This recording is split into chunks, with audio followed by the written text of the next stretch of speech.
Some people appear to have known the imminent future on that fateful day. FEMA had arrived in New York on Monday night, ready for a bioterror drill. Spokesman Tom Kenny to Dan Rather. To be honest with you, we arrived on late Monday night and went into action on Tuesday morning. And not until today did we get a full opportunity to work the entire site other than the spot at Church and Day to which we were deployed. And Rudy Giuliani, mayor of New York, tells ABC's Peter Jennings that he was aware the towers would be coming down. What is going on now is a massive rescue effort. Do you believe it's hundreds or thousands? I really don't want to say right now, Peter. I think it's going to be a horrible number. I saw people jumping out of the World Trade Center. I saw some of the firefighters who I know going into the building. And we were in a building in which we were trapped for about 10-15 minutes. And we set up headquarters at 75 Barclay Street, which was right there with the police commissioner, the fire commissioner, the head of emergency management. And we were operating out of there when we were told that the World Trade Center was going to collapse. The World Trade Center was going to collapse. It was going to collapse. It was going to collapse. Similarly, Larry Silverstein, new leaseholder of the World Trade Center, regretfully declared that a decision was made to pull Building 7 by the end of the day, the last structure added to the World Trade Center complex.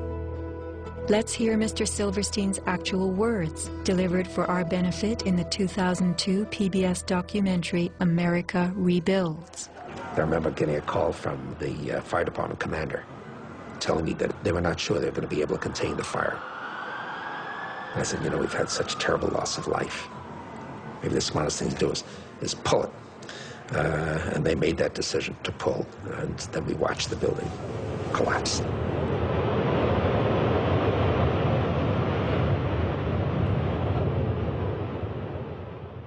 Blast, shoot, blow, and pull are terms used in the demolition industry to refer to bringing down buildings, bridges, and other structures. Because I actually blew the hospital down that I was born in. Originally, we had figured to shoot it, let it drop straight down. Then, watch Demolition Dynamics attempt a big blast. And from Ground Zero's own post-disaster wrecking crew.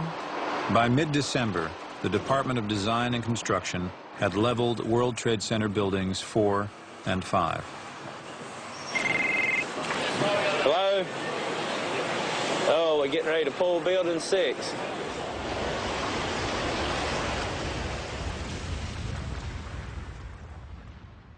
Silverstein, a commercial real estate tycoon with international political connections, acquired a 99-year lease on the World Trade Center complex in the spring of 2001. Throughout the summer, he reworked the insurance policies on his new property, making sure that it was covered for acts of terrorism. Explicit in the lease agreement was Silverstein's right to rebuild the complex if it were destroyed.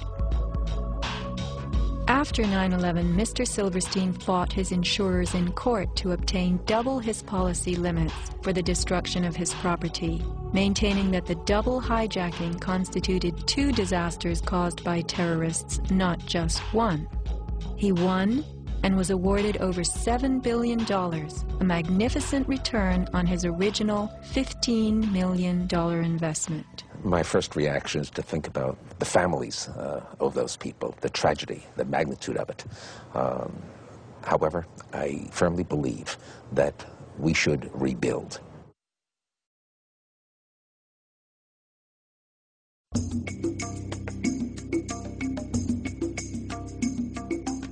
Just in the last few seconds, another building, building number 7, one of the buildings in support of the World Trade Center towers, has collapsed.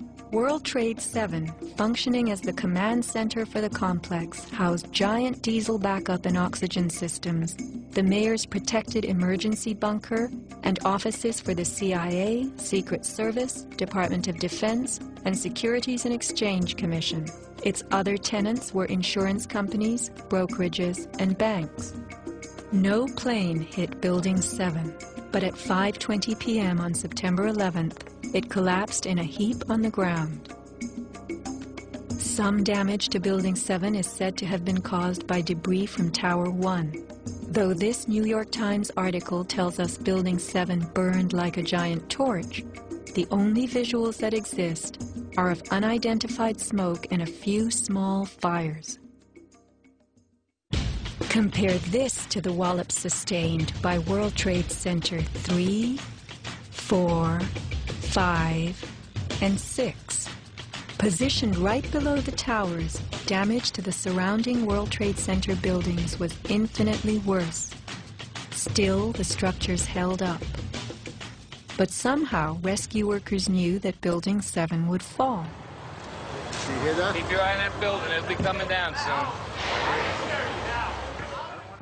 A 47-story skyscraper, Building 7 folded neatly in 6.5 seconds. A textbook descent right into its footprint. Silverstein Properties now tells us that its owner was referring to the team of firefighters inside the building when he spoke of the decision to pulling the firemen out of harm's way. However, there were no firefighters in Building 7, according to FEMA, NIST, and Fire Chief Frank Fellini. They were ordered out at 11:30 that morning. 6 hours later, the building came down. You know, we heard this sound that sounded like a clap of thunder. Turned around, it looked like there was a shock wave ripping through the building, and the windows all busted out, and it was horrifying. About a second later, the bottom floor caves out, and the building followed after that. Radio host Alex Jones notes the mark of a classic implosion. This is a photo taken 1 second into Building 7's collapse. Notice the crimp. If we look at other controlled demolitions, we see that they first blow one of the central columns so the building falls in on itself. If you don't do this, the building falls outward and can damage surrounding structures.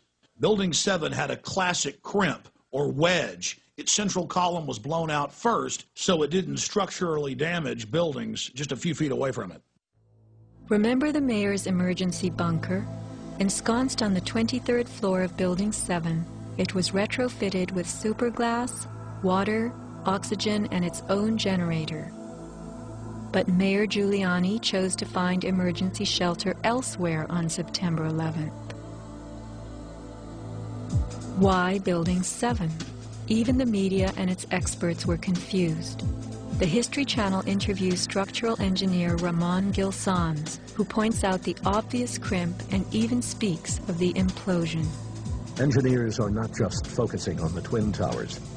The most disturbing structural event was not that the Twin Towers fell, but that Tower 7, ignited by flying debris, fell due to fire alone.